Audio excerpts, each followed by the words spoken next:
വെല്ലുമിച്ച് അങ്ങോട്ട് പോയതാ? ഞാൻ മോനെ ഇഷ്ടമൊക്കെയല്ല ഇത്തിരി സാധനങ്ങൾ വാങ്ങാൻ പോയതാ. ഇവിടെ ഒരാള് കാണാൻ വന്നിട്ടുണ്ടല്ലോ. അതാ ശരി. കാണാൻ വന്നിട്ട് മോനെ ഇവിടെയാണ് താമസിക്കണേ. അത് വാടകയ്ക്ക് ഒരു സൈഡ് റൂം കിട്ടി മക്കളെ. അപ്പൊ ഇതിനകത്തോ താമസിക്കുന്നു.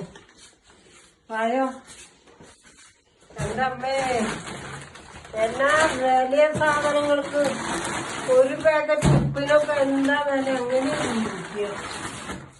പണിയാന്ന് വെച്ചപ്പോ കുറവാണ്. ഇത്തിരി വെളിച്ചെണ്ണ മേടിച്ചു. എന്താ വില? എന്ത് പണിക്ക് വിളിക്കണത്? ആ വീട്ടുപണിക്ക് കുറച്ച് ഈസ്റ്ററൊക്കെയല്ലേ, അപ്പൊ ഭക്ഷണം ഉണ്ടാക്കാൻ വേണ്ടി വിളിക്കാൻ വന്നതാ. ഭക്ഷണം ഉണ്ടാക്കാന് കൊറേ പേര് വിളിച്ചിട്ടുണ്ട്. വരാ ഞാൻ. വിളിക്കാ മറ്റേ മാഷം ജോസഫ് മാഷം വിളിക്കാ. അതെ അവിടെ. ഞാൻ വരാട്ടോ. ശരി. ഇതൊരു കൊച്ചു റൂമാ, അടുക്കള ഒരിത്.